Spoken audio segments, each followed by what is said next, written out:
tried very much not to get defined by hemophilia. So I try to do as much as I can and to not think about the things I cannot do.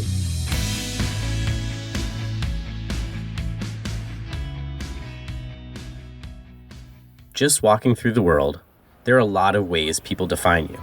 They define you by your job, by where you're from, by your family, and for those of us in the bleeding disorder community, we're often defined by our disease. Initially, this comes from a good place. Doctors need to know our diagnosis so they can better treat us. But just like any prescription, it comes with side effects, and not always great ones. For me, I spent my school days trying to hide my hemophilia, not letting the disease define who I am. But anytime I had to miss school for a bleed, or come to school on crutches only to lose them days later, it felt so frustrating trying to run from it.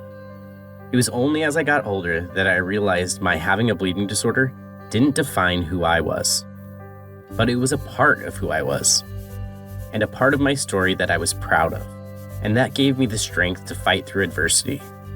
This struggle is universal. It's a common thread in so many of my talks with people with bleeding disorders across the globe. Not letting the disease define you. But through that struggle, your story begins to take shape. Once you take that first step. My name is Chris Bombardier, and I'm a mountaineer with hemophilia. From 2011 to 2018, I successfully climbed 7 summits, the tallest mountain on each of the 7 continents. But I'm not the only one with a story to tell. This season, we're talking with inspirational people all over the world who've navigated their own bleeding disorders and embraced who they really are. Now they're on their own journeys to achieve what many have called impossible. This is the final summit, Season 3, Climbing Your Own Mountain. On today's episode, take the first step.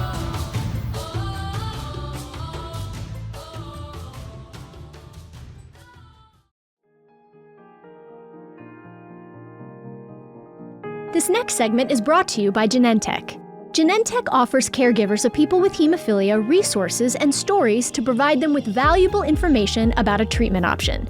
They know your family matters and hope that this support will make your hemophilia journey a little easier. In the words of Miranda, a mother of twin boys with hemophilia, since connecting with other hemophilia families and educating ourselves had been so helpful, we made a point of getting involved with the larger community and attended conferences wherever we could. To learn more about Miranda and others in the hemophilia community, please visit www.treathema.com. I think one of my earliest memories was because I couldn't run with the other kids, really. I'm very excited to be here. My name is Sebastian. I'm from Romania, Transylvania. I'm 26. I'm a shoe designer and I live in London. I also have hemophilia A, severe hemophilia A, which is quite sad, but soon I realized that's not a possibility, so I just comfort myself with a situation.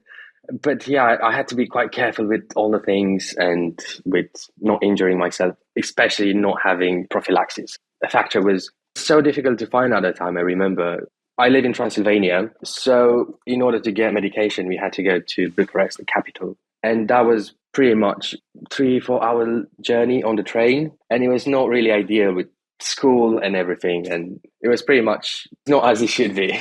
So you're talking 3 to 4 hours one way on the train too, right? It's not round trip. Yes. Yeah, we had to wake up at 5 o'clock in the morning. I had to take a day off from school.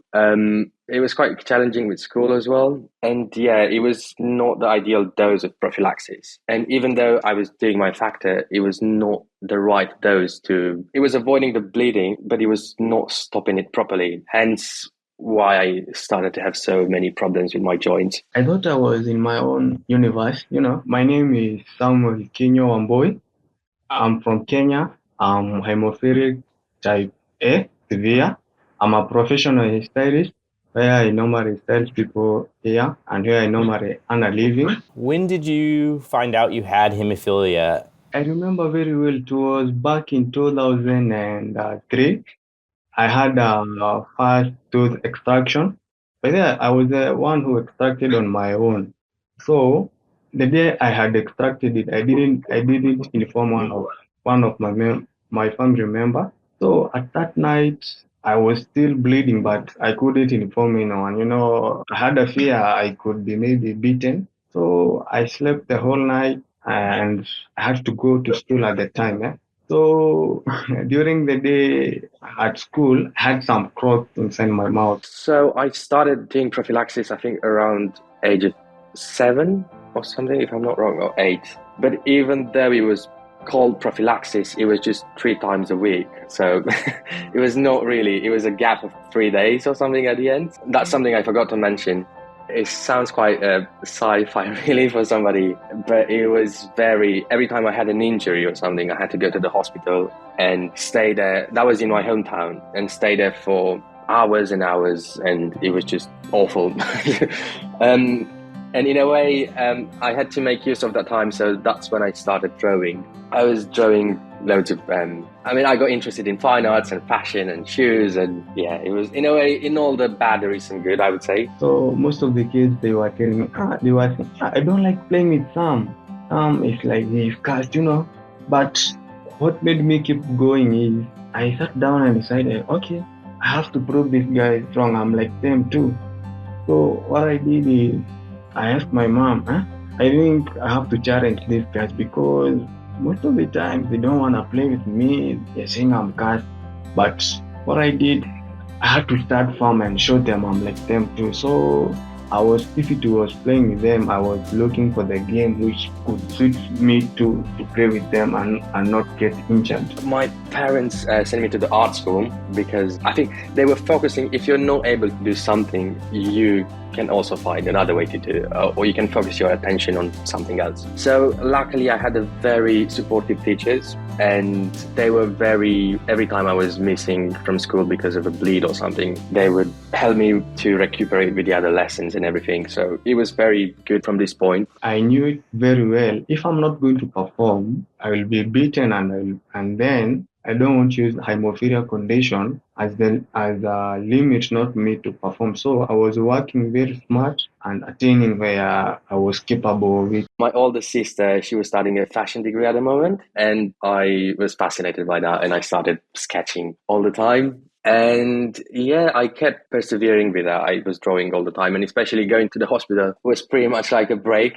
because I could draw as much as I wanted. So I was always drawing and making loads of sketches for the nurses and things like that. So being in hospital so much, I was very lucky to build a very big portfolio of sketches and art projects and things like that. And what I did was to build this sketchbook and portfolio and I applied to loads of universities in Italy, in Milan, in London, and I always dreamt of studying at London College of Fashion. And I simply applied to them. I sent my portfolio. They invited me for an interview, and I got an offer soon after that. So that's a really prestigious school, right? The London School of Fashion, I think it's called. What's the difficulty in getting into that school, and what does the day-to-day look like of attending that school in London? Yes, I think last year was one of the best universities in fashion. It was obviously moving from Romania to London, especially from Transylvania in a small town, was a big change for me. London can be quite hectic sometimes, and I got used to it very quickly. It hasn't been easy because it was very intense. I was studying from Monday to Monday. All the weekends I was spending them at the library doing projects and working for designs and things. Moving to London was actually a very good thing that happened to me because in Romania, as I said, the lack of proper treatment and the difficulty of getting treatment were making my experience, even in high school, quite difficult. I think in Romania, in order to get your medicine, you have to be in hospital for a couple of days. And that's really a very unuseful way of getting treatment. Whereas in London, you get medicine at home, delivered at home.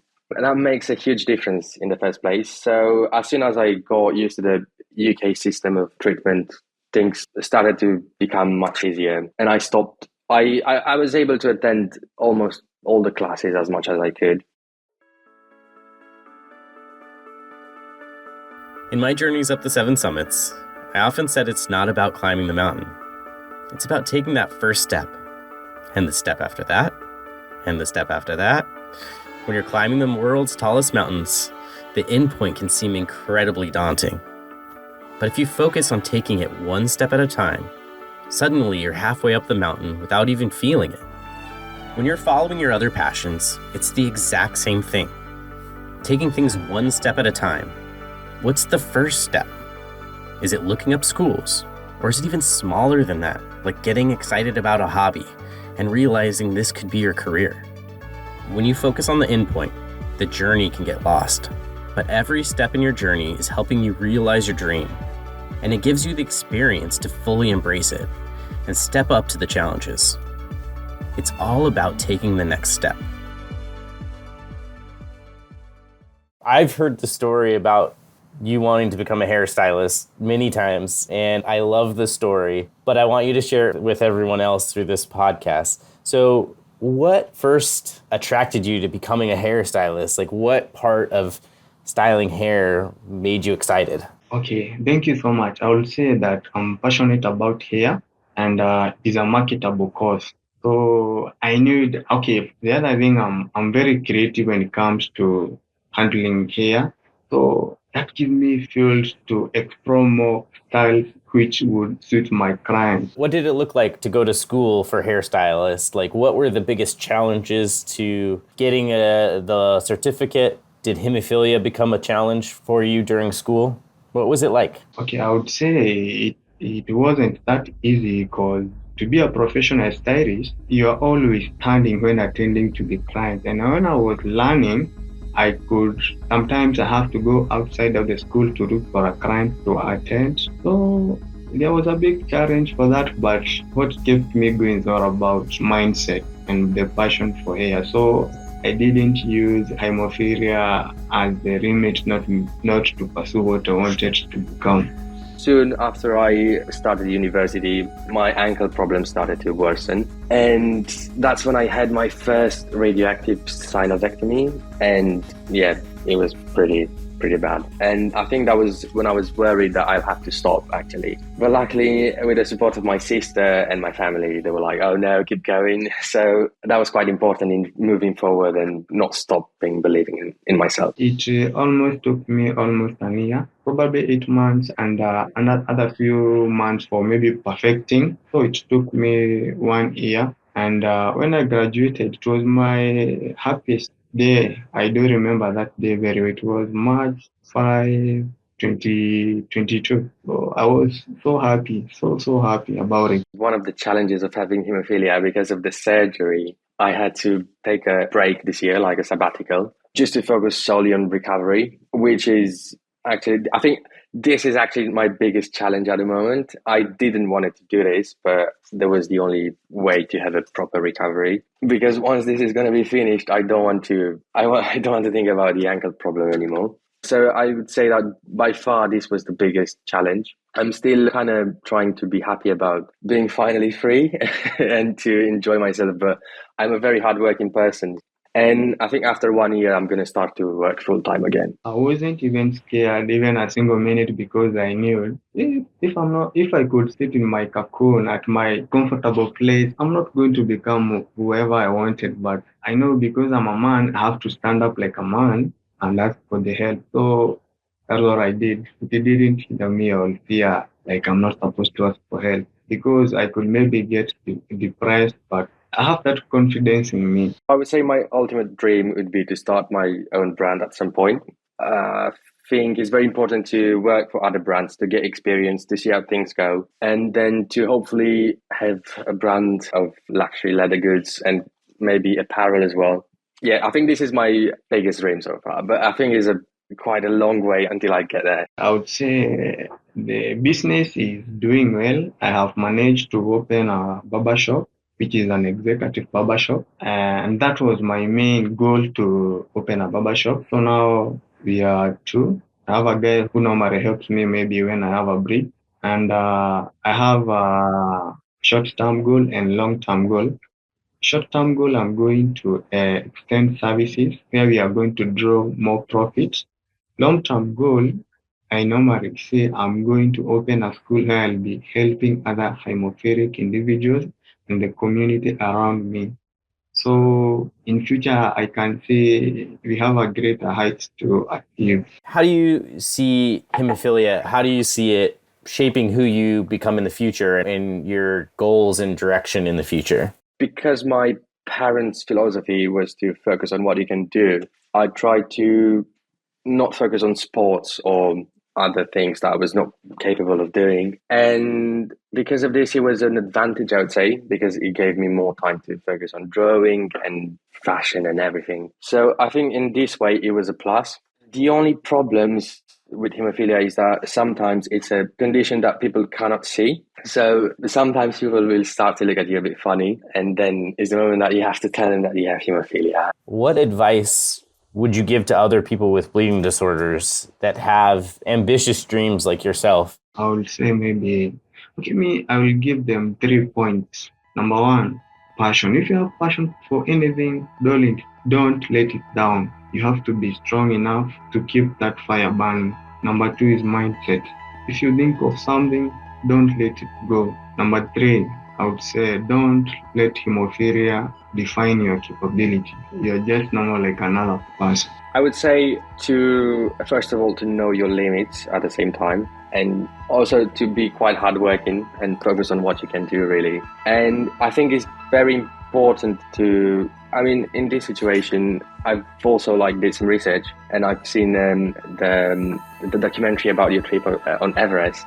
And I think there is a doctor who is saying that sometimes hemophiliacs try to prove themselves. And I think that's a very good point. But at the same time, I think you only have to prove something to yourself. And the most important thing to do is to focus on what you can do, really. And don't let things to affect you in this way. If you don't set your goals, you won't achieve them. But if you achieve them, like for me, I remember I had written them down. So each and every day I was going to sleep and waking up, they were always there, so I could live them. I want to become this and this. So I would say, first of all, write your goals down. Secondly, you have to work for them hard, no matter what you're going through. Thirdly, you have to listen to the older ones, to the older people who are older than me. I had to listen to them by that time. Sam, thank you so much for sharing your story. It's such an honor to actually finally get to speak with you in person. Hopefully I'll get to meet you in person in Kenya on my next visit, and I can maybe see your barbershop. Maybe you can cut my hair and make it look much nicer. I'm still very much at the beginning of my career, I would say, so there's still more to develop and to find out. I'm definitely looking forward to see the outcome after the ankle fusion surgery and to see what I can do. I hope it will give me more opportunities to start doing sports again and in the limits that I can do. So, yes. And my favorite designs, I think I'm very much into vintage trainers, 70s inspired trainers like Adidas Samba and German army trainers and things like that. So I think they're quite useful. I also have to think about a new sort of trainer that I could also wear, because after the surgery, the movement of the ankle and then the walking is going to change a bit. So I need to focus more on running trainers. Paul, it was such a pleasure to meet you. I hope I get to meet you in person someday and get to wear some of the shoes that you've designed. That would be such a cool thing. And I can't wait to see how your ankle fusion ends up and where you go in the future. I know it's going to be a bright path, and we're all cheering you on to have your own brand in the future and get to represent hemophilia in a really positive, amazing way. So thank you for sharing your story and for being such an inspiration to hopefully a lot of people that'll hear this podcast. I could talk forever about this, but sometimes the lesson is just sitting there waiting for you. When you're taking that first step, it always helps to have a great pair of shoes. On next week's episode, embracing your disease and letting it fuel your art and your passions. I'm Chris Bombardier. Until next time, keep climbing your own mountain. The final summit is produced by BloodStream Media. Learn more at bloodstreammedia.com.